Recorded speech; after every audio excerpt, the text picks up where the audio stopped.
I'm joined again by Dave Gruber, my colleague, to talk about SOPA and XDR. Dave, welcome back. Thanks, John. Good to be here again.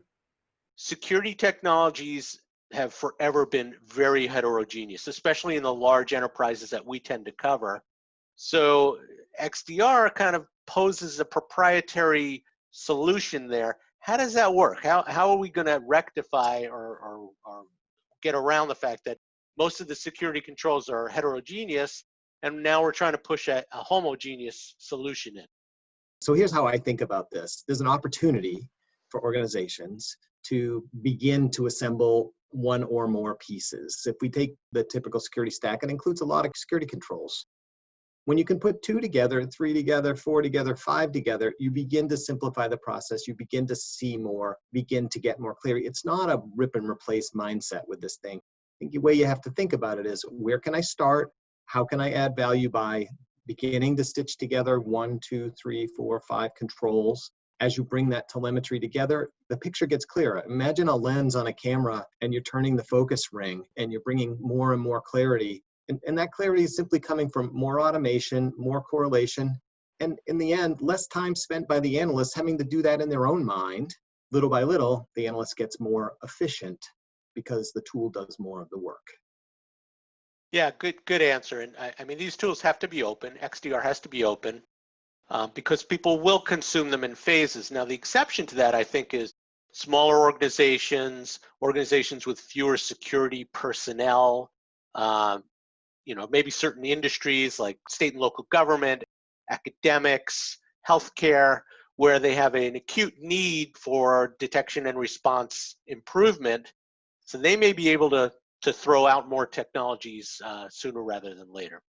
Yeah, I mean, those are the organizations that you typically see that want more turnkey environments, and they're more apt to sort of single source their security technology from a single vendor. So they're going to say, hey, give me everything that I need. Help me put the pieces together so I don't have to do that.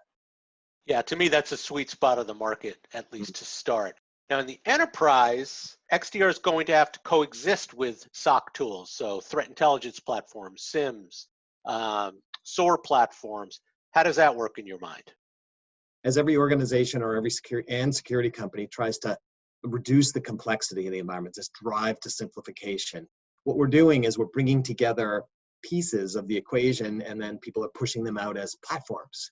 But the truth is, no one's going to have a single platform. People are always going to live in this heterogeneous world, and they're going to have a collection of platforms. Those platforms need to be able to communicate, and as you just said, they need to be open. And so, sort of one of the fundamentals of when you're out selecting an XDR vendor, you needed to have an open mindset and to build this as an open architecture. If you didn't build it that way, I think there's some risk here about trying to assemble the pieces and the parts. Yeah, and to me, the way those work together is if you can get higher fidelity alerts with a more accurate forensic timeline of what happened, and you can feed that into the SIM and the SOAR, then your operations run smoother. Because right now, the way you're doing that is piecing together the telemetry sort of piecemeal, or at least maybe on a run book.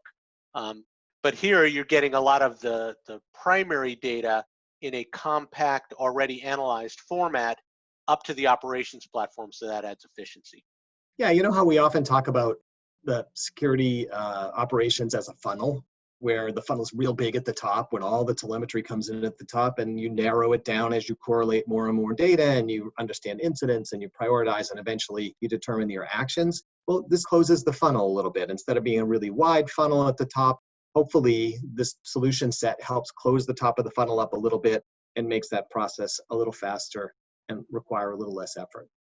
So final question, and I ask all my panelists, Dave, you're no exception.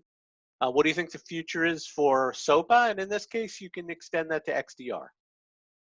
Well, the future of SOPA as an architecture will continue to evolve as solution vendors come up with new opportunity, new ideas. And I think that's what we all want out of good architectures. Architectures have a long life, and they evolve as opportunity comes to do things better or more simpler. And then when it comes to putting all these pieces together, whether XDR becomes a long-term solution set or a short-term opportunity here, I don't know yet, John. I'd like to know whether XDR is going to have its place in SOPA for the long haul, But I think in the short term, it does create some new opportunity for organizations to gain some efficiency and some value. We'll see how it holds up over the long haul, though. Yeah, and if the supply side is any indicator, we've got a lot of vendors chasing XDR. They've got deep resources. They can acquire companies where they need to. So it does look promising at this stage. Yeah, that's why I've been pretty bullish on the whole concept of XDR. And not everybody has been, but boy, when I see the momentum behind it, that usually leads to good things. Yeah, well, Dave, thank you so much for coming into my world and participating in the SOPA video series. And for all you out there, please stay tuned. We'll have more remote SOPA videos very soon.